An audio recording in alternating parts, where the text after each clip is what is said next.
Hello student, आइए miscellaneous exercise का question number 6 start करते हैं, जो कह रहा है find the area of the triangle formed by the joining the vertex of the parabola x square is equal to 12y to its ends of the latus rectangle. आप अगर देखोगे इस इक्वेशन का जो पैराबोला होता है ये y एक्सिस के ऊपर फॉर्म होता है, यहां से ऐसे करके, राइट। जो इसकी लेटस रेक्टिव है, लेटस रेक्टिव इसके फोकस से पास करती हुई कॉर्ड को कहते हैं हम, राइट। तो इसके एंड्स को जब हम इसके वर्टेक्स से ज्वाइन करेंगे तो जो ट्रायंगल फॉर्म होगा उसका हमें एरिया निकालना है।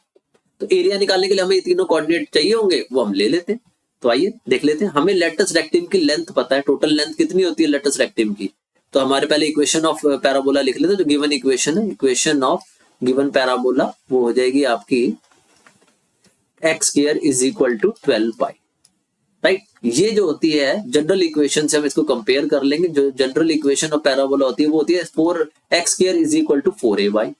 जब आप इसको कंपेयर करोगे दोनों को ऑन कंपेयरिंग, तो आपको 4a की वैल्यू मिल जाएगी। ये और ये साइड सेम है, तो आपका क्या होगा 4ay is equal to 12y। y से y कैंसिल हो जाएगा, तो a की वैल्यू आपकी 3 आ जाएगी, राइट।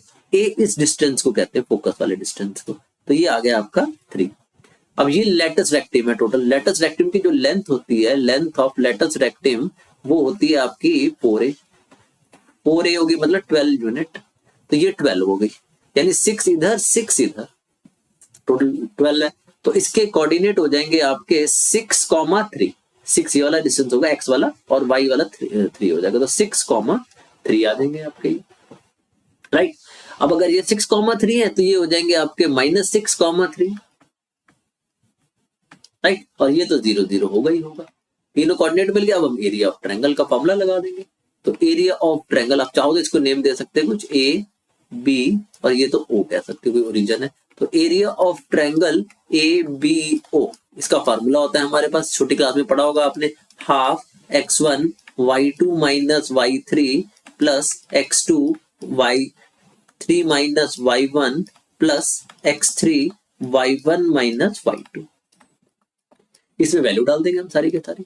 आइए एक एक करके डाल लेते हैं। x1 मान लो हम 0 ले लेते हैं, x1 को यहां से स्टार्ट कर लेते हैं। तो ये हो जाएगा 3 माइनस 3, राइट। इसको आप नाम पे लिख के कर सकते हैं आराम से। ये हो जाएगा x1 y1, इसको ले लोगे x2 y2, इसको ले लोगे आप x3 y3, और एक एक करके वैल्यू डालते जाओगे। तो x1 की वैल्यू क्या थी 0, y2 माइनस y3, फिर x2 हमारा क्या हो जाएगा 6, फिर ये हो जाएगा y3 माइनस y1, यानी 3 माइनस 0। देख देख के वैल्यू आराम से डाल लो। तो x3 हो जाएगा आपका कितना -6, और ये हो जाएगा आपका कितना y1 माइनस y2, यानी 0 माइनस 3, राइट। तो इसको सॉल्व कर लेंगे। ये तो 0 हो जाएगा, ये 6 3 18 हो गया, और ये भी -6 इंटू -3, ये भी प्लस 18 हो गया। 18 18 36 हो गया। तो हाफ इंटू 36 कट करोगे तो ये आ जाएगा 18 स्क्वायर यूनिट। एरिया का यूनिट स्क्वायर यूनिट होता है ना, दिया हो तो, राइट। तो ये हमारा रिक्वायर्ड आंसर आ गया, जो हमें एरिया फाइंड आउट करना था इस एरिया, इस ट्रायंगल का, राइट। तो होप सो कि आपको समझ आ गया होगा। So please like, share and subscribe the channel. Thank you.